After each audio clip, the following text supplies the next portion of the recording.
Hey everyone, Julie Heath here. So this video is an update to my All About DFCs video that I made previously. I made that one about a year ago, and I've been a few more places, so I have a few more tips for you. So I just wanted to go over a bit more. As I said, my name is Julie Heath. I am a learner ambassador here at Nightingale College. I'm kind of a liaison between the learners and the administration. I am also a learner. I am in my second to last semester. Woo! It's taken me a minute to get here, but I'm so excited. And so I have a bit of experience, and I'm hoping to share that with you. If this is your first or first of a few semesters or this is your first DFC and you're wanting to know more information about it, you've come to the right place. So here's the lowdown. First of all, one of the main questions is what is a DFC? What does it stand for? It stands for direct focused care. And basically what it is your clinical experiences. If you are a local learner, it's where you will probably have a location that you go to once a week, or it may be all at the same time, like 4 shifts in 1 week. It really just depends on the situation, but they won't give you your notification until about 10 days prior to your clinical experience. So keep an eye on your schedule for that. If you are a traveler like I am, I'm from California. A lot of us are from California. um, they will try to give you your schedule 4 weeks in advance. And more recently, with this new portal that we have, the new scheduling portal, they've been giving out your dates quite a bit earlier, which I'm super excited about. Kudos to the scheduling team. Thank you very much. A lot of the time it will say redacted. That means either you have tasks to complete or they're just wanting to get you your dates. You may not know the location just yet, but there is a video that you can watch if you want more information on that. I'll show you that in a minute. So the scheduling goes out anytime between the first day of the semester, maybe even the week before, and I don't even know, anytime really throughout the semester. So please be really patient. They will not forget about you. You will get a DFC notification in your scheduling portal. I just got my location for this semester and it's week 6. So I will show you that as well. And yeah, so that's a little bit about scheduling. So please be patient, please be flexible, be willing to go anywhere. Don't have something certain in mind, because the likeliness of you going somewhere you want to go is not likely. So keep that in mind. Okay, so where do I go to find my schedule? I'm going to go ahead and share my screen. And this is I'm going to start on my dashboard. I'm on Canvas.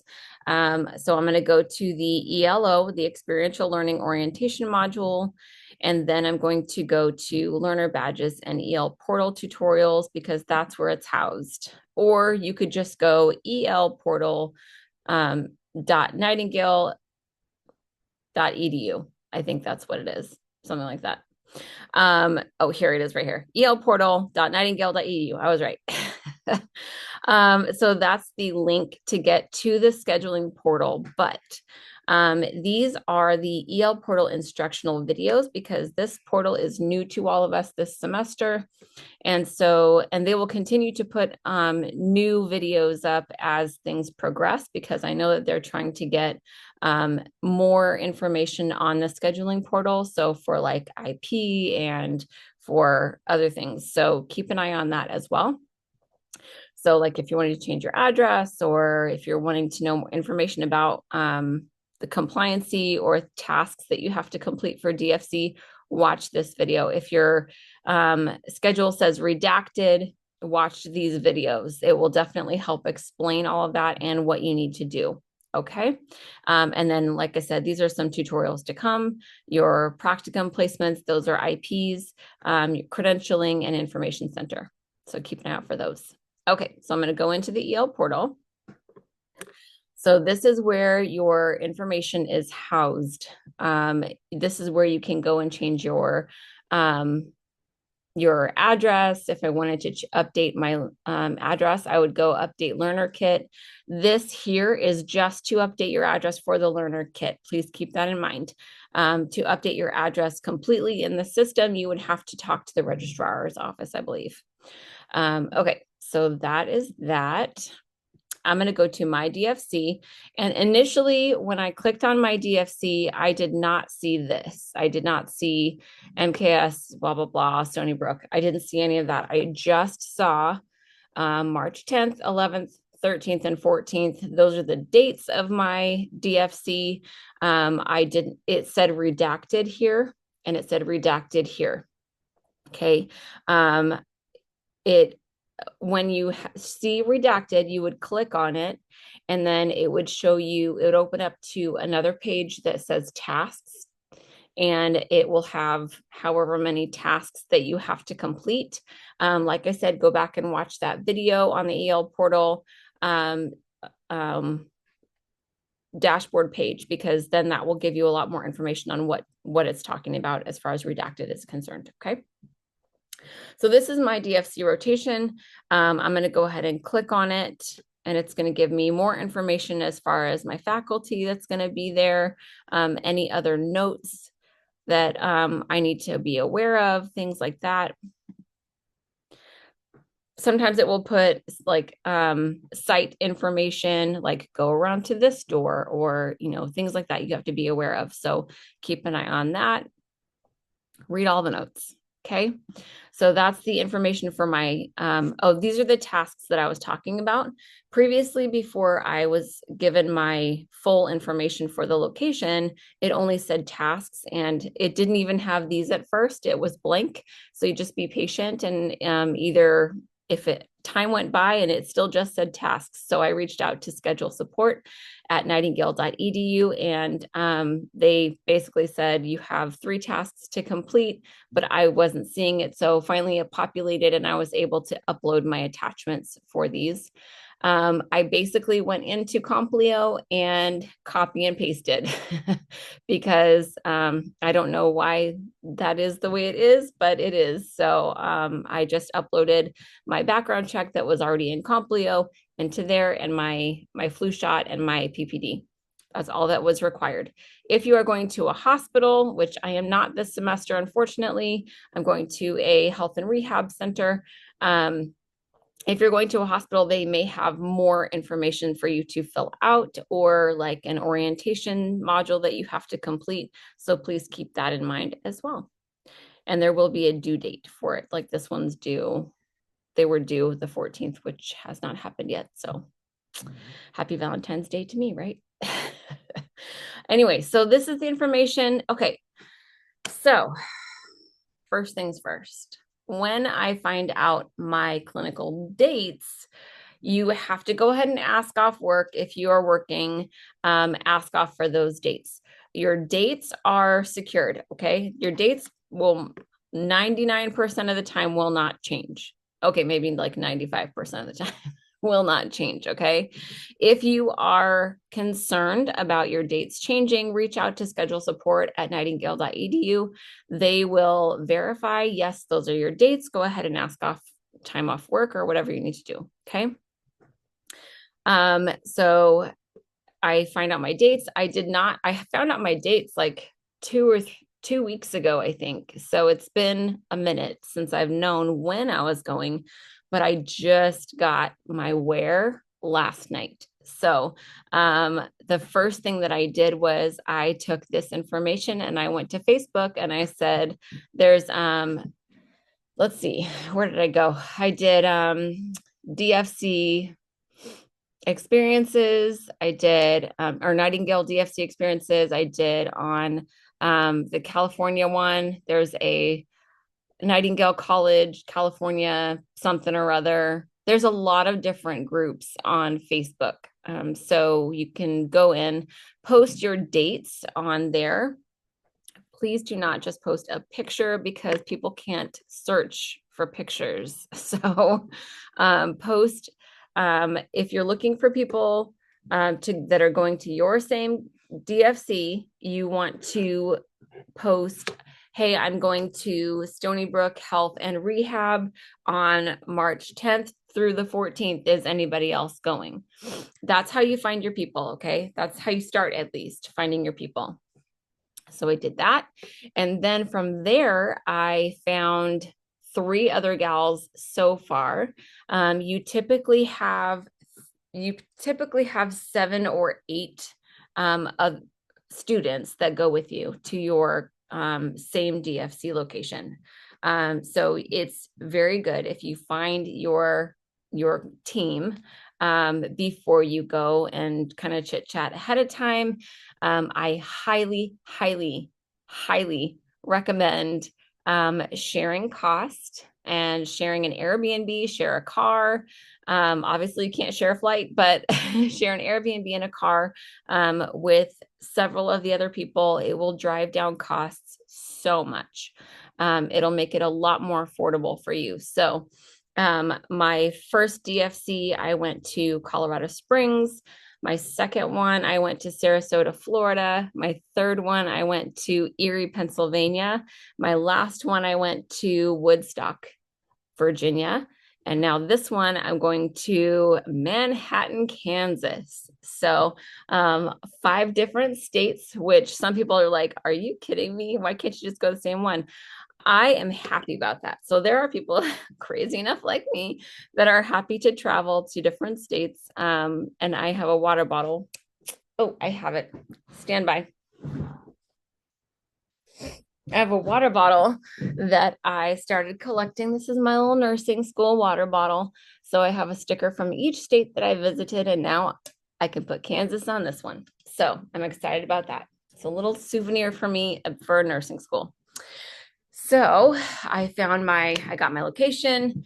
I got on Facebook. I was like, hey, anybody going to this location at this time, make sure you put the exact place and the exact dates, because there are people that will be going to this same location in another week. So please make sure you're finding people that are going the same dates, same times, same location. Okay.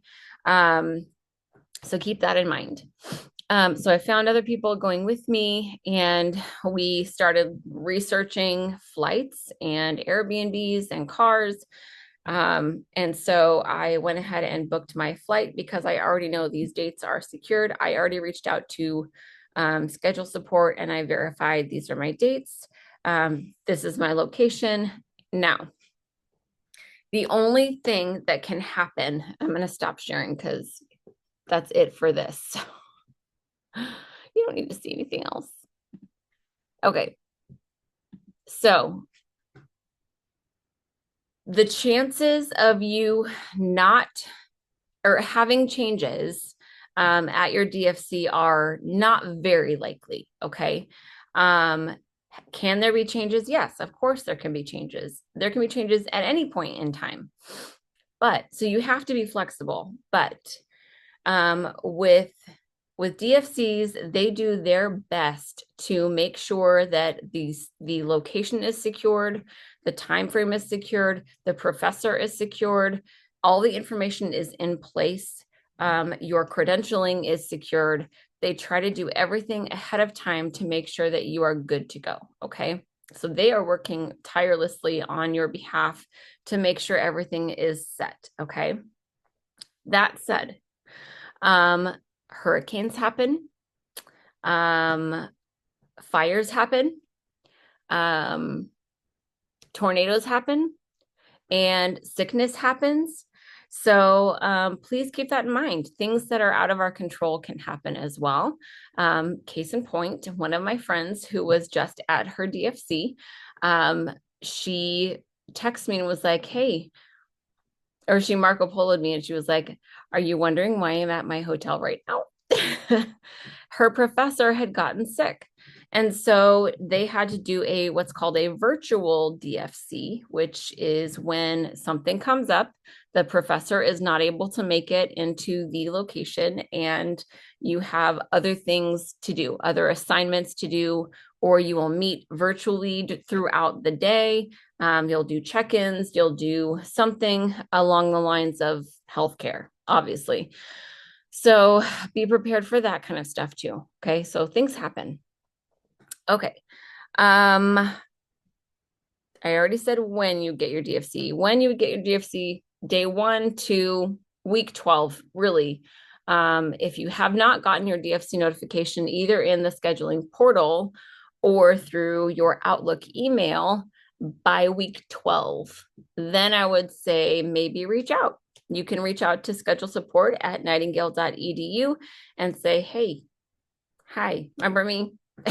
So, but just be patient. Anytime in between then, between day 1 and week 12, just be patient as much as you can, because I know it's stressful and frustrating because you see other people getting theirs and you're like, why can't I get mine? It's very stressful, but just, you'll get it. Don't worry.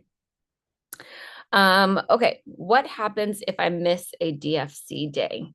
If you miss one DFC day, then you will have to make up that one DFC day at another time. They will reschedule that date, and you will have to fly out for that one day and make it up. Please keep that in mind. So it has to be something dire in order for you to miss a DFC day, okay? If you miss more than one DFC day, unfortunately, you will have to redo the semester. They have strict rules about that. They're not very lenient on missing those clinical days. So please do everything in your power to make it to your clinicals. Yeah, so just try not to miss if you can help it. There is no flexibility for clinical scheduling, okay?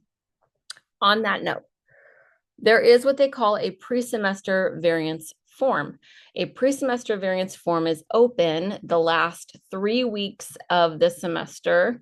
You can get to the form through Canvas, usually in one of your, let me see if I can find it.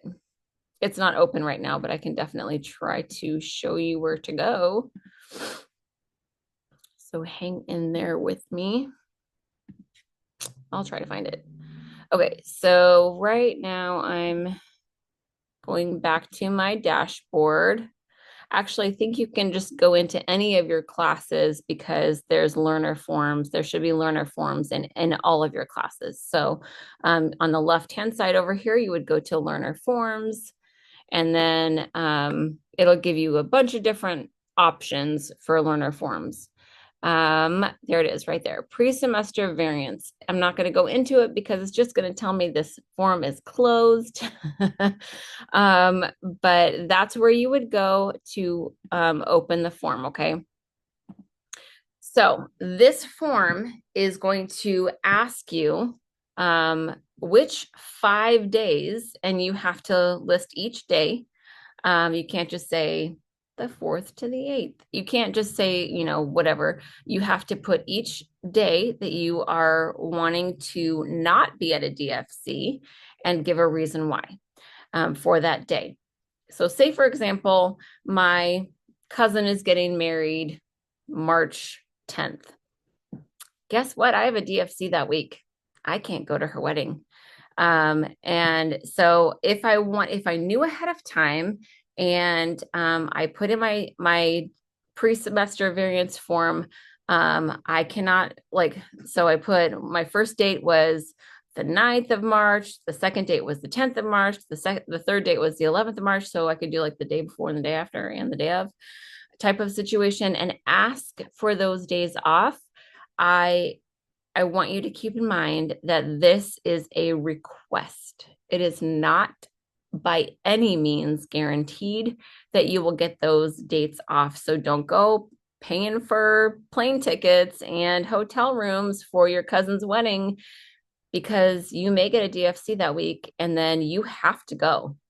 So Keep that in mind. So pre-semester variance form is open for you to request for 5 days through the semester where you do not want to have a clinical experience, okay? I would highly suggest going through your calendar ahead of time because like I said, they're open the last 3 weeks of the semester. So for example, this semester, it's in week 6 right now, week 13, the pre-semester variance form will open and I can go in, fill it out for next semester, okay? That's how it works. It's before pre-semester variance form. So it's open the semester before for the semester after, okay? To request those days off. If you are wanting like a holiday, okay, I understand, I get it, but nurses work on holidays too, and they cannot guarantee a date off, okay? So please just keep that in mind. You can make the request. I think I've beat a dead horse right now telling you about this, but you can make the request. It is not guaranteed. Okay, moving on. Okay, what is the schedule like? So typically a DFC schedule for traveling learners is Monday, Tuesday, 12-hour shifts or 11.25-hour shifts. You'll have 11.25 hours Monday, 11.25 hours Tuesday, Wednesday off because they try to give you at least one day in the middle or at least a break of some sort. And then Wednesday and Thursday, or Thursday and Friday, I mean. Wednesday off, Thursday, Friday on, 11.25 hours each day. Okay. So that's typically the schedule during the week. There have been times when there's a holiday or there's some kind of issue with the location where they want you to have a Friday, Saturday, Sunday, Monday, or something like that, where they try to give you, they do 4 days in a row. That is possible. Please keep that in mind. You may not always get a Wednesday off, but typically it is a Monday, Tuesday, Thursday, Friday schedule. Okay, what do I bring? Okay, so at the very beginning, when you first start at Nightingale, they send you a nice little email that says, here's $200. Go to All Heart and get your scrubs. You need to do that. Use your $200. It is free. I did not get that because they just started doing that like a year ago. I missed out on that one. So take advantage of that, okay? Don't go to Fig, don't go to blah, blah, blah, whatever, Mandela. Don't go get your scrubs somewhere else. These are good scrubs. They're sufficient. They will work for you. Just get the scrubs from All Heart. It's not hard. And it comes in the color of our uniform, which is pewter gray. And it also comes embroidered with our fancy schmancy logo, okay? So these are probably my favorite ones. I don't know if they have them anymore because, like I said, I'm old. They're the Cherokee Infinity. I like them because they're stretchy in the back and it gives you a little give. I like the little tabby up here for my badge. Anyway, just me.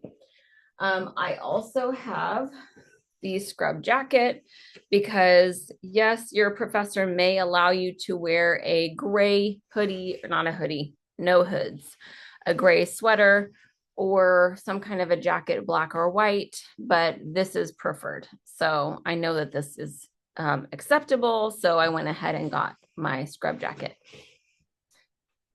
Okay. So you have your uniform, your scrub pants, your scrub shirt, your scrub jacket, optional. And what can I wear under my scrubs? Well, first I would say get 4 sets, okay? Because as we know, nursing can get messy. And so you need to be prepared for that.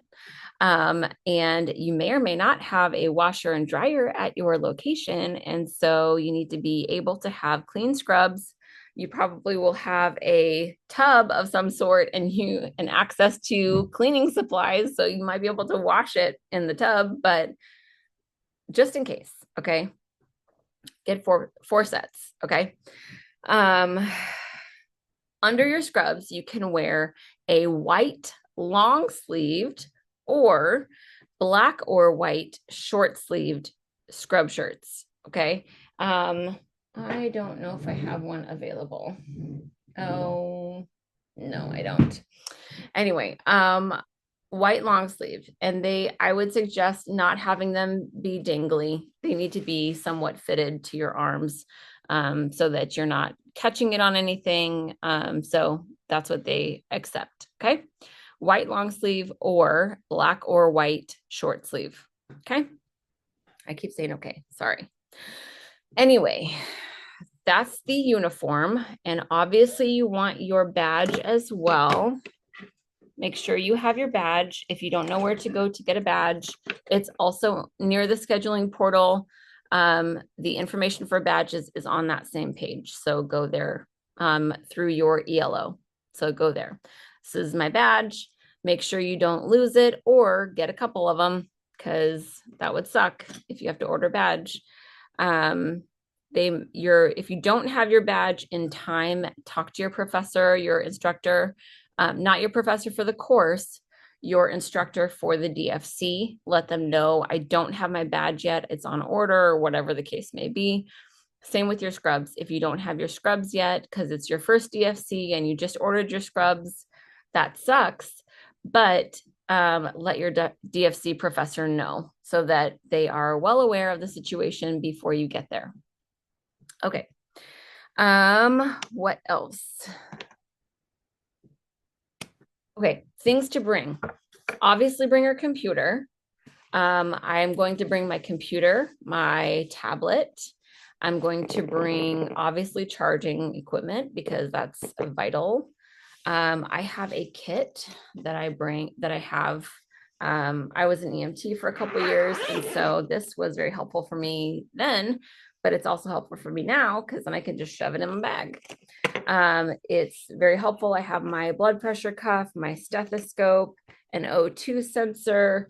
I have my pen light, and it all neatly fits into this little pouch. So that's very nice. And then stay.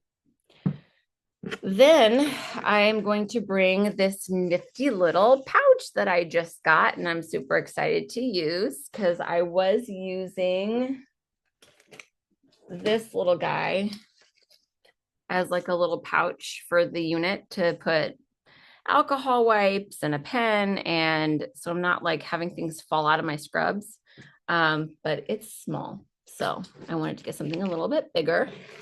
So I found moxieprn.com. I know, shameless plug. I don't get anything from them, so it's not like I benefit from it or not, but go there because they have some really fun things. So this little doohickey to put, I can hang my scissors on it or pens or whatever. I can put alcohol wipes, IV, starter kits, whatever in here. And then I have these nice little notebooks, which I'm super excited to use. I got one for OB because I am going to be a labor and delivery nurse. That's the goal. And then I got this one for med surg because every other DFC is pretty much med surg. But this little notebook has, it comes with a like sharp tip, pointy Sharpie. And it's like laminated, I guess. So you can write on it with the Sharpie and it comes off with an alcohol wipe. But these are really awesome because it will help me keep my patients' information straight so I can know what patient needs what, and practice my documenting skills because that is very important. So there we go. So I highly recommend getting something like this or just a notebook or something where you can write down vitals and things like that, because you will be taking assessments and doing a head to toe or all, different, taking care of your patients. So that is very important as well. So grab a pouch or a fanny pack or something like that. Things for travel, things that I've found that are helpful for travel. Get one of these doohickeys because they're fun. I got this on Shein for like $1, but it is really awesome because it is fun to travel on an airplane and it holds my phone. Okay, so those I usually travel Southwest and they don't have TVs, they don't have anything electronic wise. So I got this because it hooks onto the seat and then it holds my phone for me. So there's that. That's a fun little doohickey. What else? I have a neck pillow. That's awesome. Oh, also, you need to get a watch. It is up to your professor whether they want you to have an Apple Watch or not. That's something you can ask them if they are okay with. Some will prefer that you get a digital watch or a manual watch rather than a digital one with a second hand. Yeah. So I got this nursing watch, which is pretty helpful. But I honestly have not used it very often because my professors were okay with me having my Apple Watch on. So totally up to your professors. It's at their discretion, so you can reach out and ask about that. Okay, so think things to bring. I also have this nice nursing bag because it's ginormous. It carries my computer, my tablet, my lunch, because get a lunch bag. That's important as well. One that can help keep things cool or hot or whatever the case may be. It's big enough to hold a lot of stuff and it doubles as a carry-on. So there's that. I put my snacks in it. I have another one of these little doohickeys in it. I have a couple of them because, I also have a first aid kit because you never know when you're traveling and you're called upon by the flight attendants to come and help in an emergent situation like I was in the middle of the night on one of my flights. So that was fun. And then I have a pack for all of my charging gear because I don't like cords just kind of all willy-nilly in my bag. So there's that. I got the bag on Amazon, so check those out. Actually, a lot of this stuff I've gotten on Amazon or Shein or Moxie. So there you go. Things to bring. Also bring, like, if you want to do research of the area that you're going to, like, say for example, I went to Sarasota, Florida for one of my DFCs, and we were off on Wednesday. And guess what me and the other girls did? We drove 2 hours to Orlando, Florida, and we went to Disney World on our day off. Yes, it is crazy. And yes, I was exhausted, but it was fun without kids. I highly recommend it. I was looking around like, I don't have to feed anybody right now. I can make my own decisions. It was fun. It was a lot of fun. And the girls that I went with were awesome. Love you girls. So yeah. So if you find yourself in a place where there is something to see or something to do, if you don't have a terrible amount of homework or it's not the middle of HESI week, you don't have to study really hard, then take advantage of the time and have some self-care time too. Okay. So that was fun. Let's see. What can I wear? I went over that. How do I plan travel? Okay, first thing I do, like I said, I find my people. That's number one, find your people. And then I create a Teams chat, and then we start working on who's going where, when, and figuring out all the details for travel as far as location, Airbnb, a car, who's getting the car, who's getting the Airbnb, figuring out who's paying who, what money, and when, and all that kind of information. Please be kind.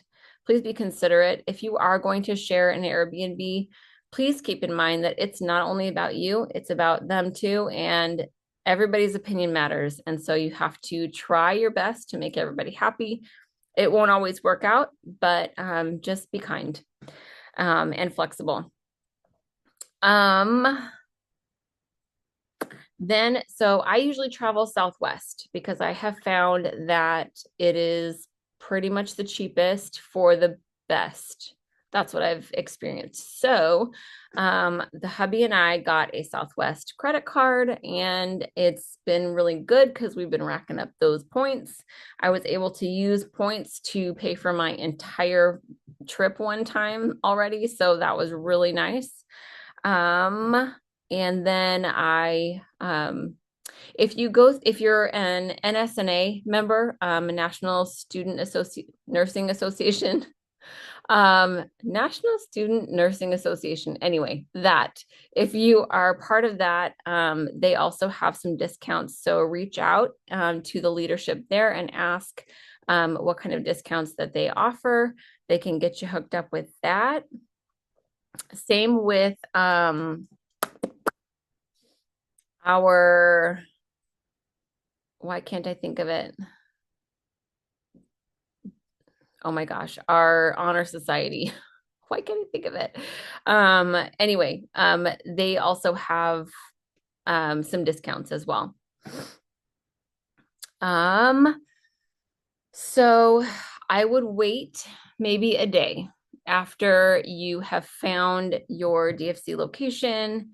Look up the area. The first thing that I do is look up where I'm going. Okay, I look up the area, see where it is in the state, see what's around, see where the closest major airport is. I try to find the best route from the airport to my location. I try to find an Airbnb close to my location or within like 15 minutes of my location that I'm going to. And I just map out a bunch of things. Okay. You want to make it the most convenient for you. And you don't want to stress about it. So I try to figure out the easiest, the most cost-effective way to get to my location. And then I incorporate whoever's going with me, their schedule as well, because if I'm driving 3 other people, I have to consider their schedules too. I have to pick them up from the airport or drop them off at the airport or, whatever the case may be. So I want to make sure I am well aware of the surroundings, of what's there, how to get there, how long it's going to take me to get there. For example, this time I'm going to Manhattan, Kansas. Yay! It's in the middle of nowhere. So the closest airports are either Wichita, Kansas, or Kansas City, Kansas. So and either location for a major airport is 2 hours away. So I will have to fly into one of those locations and drive the 2 hours. So I'm mentally preparing. But I did that before. I've done that before through the last couple, actually. I've had to do the same thing. So there is that. It's more expensive if you fly directly to a location. Like, for example, yes, there is a flight that goes from Sacramento with several stops to the Manhattan, Kansas airport, but it's a tiny airport. So it's only like major airlines fly there, and they tend to be a lot more expensive. It's like $300 more to fly directly there than to drive the 2 hours and pay like $40 in gas. So that's what I'm doing. Anyway, so that's what I do to find who I'm traveling with, how I get there, all that kind of stuff. Let's see. Oh, if you combine your flight, like do a combo of flight and car, it tends to be a little bit cheaper. They give you some kind of a discount if you combine. So try to do that. Use a trusted source for Airbnb. I don't know of many others because I only go through Airbnb or Vrbo. Those are the 2 that I have used. For cars, I typically use Hertz or Avis or some budget, one of the main streamline car rental places. I have tried Turo. I did that one time. It was a good experience, but a little awkward because it's somebody's personal vehicle and he showed up and was picked up by somebody else. It was just weird and it wasn't as convenient as I thought it was going to be. It was awkward. But if you've tried it and you love it, great, do it. So that's like an up and coming, I guess, company. So you can check them out too. But I would suggest using trusted sources because a lot of the time they will have better cancellation policies or insurance policies than some up and coming or newer or not very well known places. So keep that in mind. Make sure that anything that you book has a cancellation policy and know what that policy is. Like I said, things come up sometimes and you will have to cancel last minute or change last minute or whatever the case may be. So you want to make sure that you have a cancellation policy that either allows you to cancel up until like the week of or is really flexible and allows you to make changes. Okay. All righty. What does each day look like? So you wake up really early in the morning. Usually your shifts are going to be day shifts. They very rarely have a night shift. They will, and they can give you a night shift. So please be aware of that. They try not to, but obviously there are times when they can't avoid it and somebody has to go. So, and it's a location and we don't want to lose that location. So we need to stick some people in that spot. So it may be you. So keep that in mind. You may get a night shift at some point in time, but typically they try to do a day shift, which is anywhere from 5 a.m. to 4 p.m. or 6 a.m. to 5 p.m. It's an 11-hour shift, 11.25 hours. So what does the day look like? Well, the first day you wake up with all your buddies because you shared your Airbnb and you get ready and you get there. Hopefully you're able to get coffee because I will die without coffee. And you get there and meet everybody, say your hellos, introduce yourself. Your professor will go in and talk to the charge nurse or the administrator and try to secure a location in the facility. So like a conference room or something of that nature to where you can put your things securely. Every single DFC that I've been to has had some kind of a conference room secured ahead of time so they know we're coming. They know we need the space. There have been times when we've had to bounce around a little bit because of different meetings happening, but you will have a place to put your stuff. So bring your backpack with all of your stuff, your computer, your charging cords, your kit, your fanny pack, all of that stuff. Okay, bring that all with you.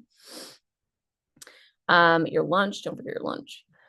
You may or may not be able to leave the facility. In fact, I believe it's in all of the information. You will not be able to leave the facility at all. Some of them allow you to have like DoorDash or whatever if you are really wanting to get meals outside of the facility. But typically it's a lot of time it's a small town and there aren't a whole lot of options. So go grocery shopping and make your meals. So bring your lunch. So anyway, so you get there, you get to the facility, you get to your conference room or whatever it is.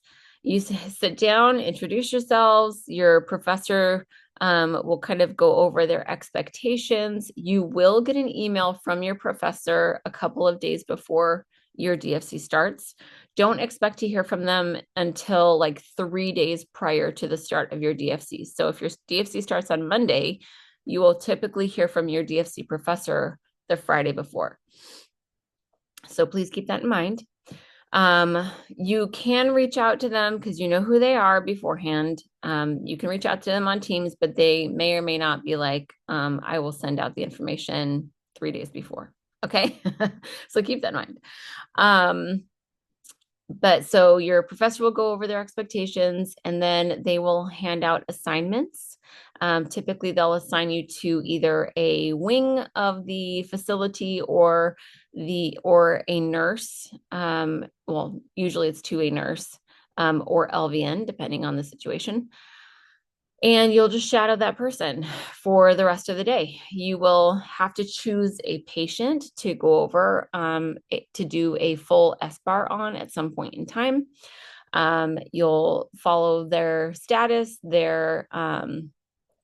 you kind of just get an idea of who they are, what they're there for, pretty much just give an SBAR report at some point in time, either verbally. Some of my professors have had us do it verbally, and some have had us do it in paper form. So please be prepared. Each professor is different. So they may have different requirements as far as the end of day reporting. So you'll have your patient. You will typically have several patients that you go through, and you only have to choose one to do the report on. You'll go over their medications. You'll go over like what their status was, all kinds of information. So be prepared. Like I said, bring your notebook so you can write down all of the things you need to do. Some of the locations will be able to print out your patients like a face sheet and their demographics and their information for you so that you can have that to go off of, but make sure that you shred it and do not take it out of the facility. That's a big no-no. What else? Yeah, so that's pretty much the day. Then after, when you're all done, your professor will call you all back into the room. And depending on what they are wanting to do, they'll either have you give an SBAR, or they'll just talk about the day. What did you experience? Did anybody have a story to tell about their patients, or the different experiences that you have? And then after that, you'll head back to the Airbnb or wherever, go get some food maybe on the way home. And then, then do homework. You will still have homework throughout the week. So please keep that in mind. If you're traveling, let's see, I'm going to be traveling on a Sunday and my DFC starts on Monday. I will be doing most of my homework that Sunday while I'm traveling, as much as humanly possible, to get everything done. And then after that, I will, every single night, I will check in and see how much homework do I have for next week, or how much do I have left to do this week? Because you still have a lot to do during the week, other than the after DFC report that you have to type up. So it'll be the after DFC day report that you have to type up and you have to turn in every single day of DFC is pretty much the same as what you go over with your professor. It's like an SBAR situation. What happened? What could have gone better? What did you like your experiences basically for the day, and what you learned and things like that. So please be prepared to write a lot. And yeah, that's pretty much it for each day. Like I said, you will probably have a day off in the middle, hopefully. And then the last day, they will go over, how was the week? Anybody want to share, whatever. So your professors will kind of guide you throughout the week. They'll assign you to different nurses throughout the week, different units or different locations throughout the facility. Typically you rotate wings, or, whatever it is, or partners or whatever. You may have a couple partners throughout the week too.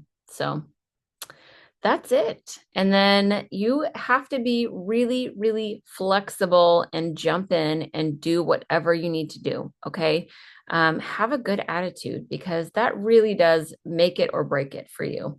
If you go into this having a bad attitude because you don't want to be at a sniff and you don't want to deal with that kind of patient and you don't want to blah, blah, blah, you're going to have a horrible time and you're not going to learn anything because your mind's going to be on how horrible this experience is already and you're not going to get anything out of it. So go into it with a good attitude and a can-do spirit and a willingness to just jump in and learn. If you want to learn, you will. So look for those different opportunities. Shadow a wound care nurse, shadow the doctor, ask the doctor questions, ask the nurses questions. Like just jump in and ask questions. Don't be a pest, obviously, but ask questions because you are there to learn and you can't learn without those questions. So yeah, ask questions, be flexible. That's pretty much all I have. I think I went over everything. If I did not say it before, the question, where do I go to schedule my DFC? You don't. You don't schedule it. The scheduling team schedules it for you, just in case you didn't know that. And yeah, that's all I got. So good luck with your DFCs. I would love to hear about your experiences. So if you have a fun story, reach out to me directly on Teams. I would love to hear it. So have a wonderful day and flame forward.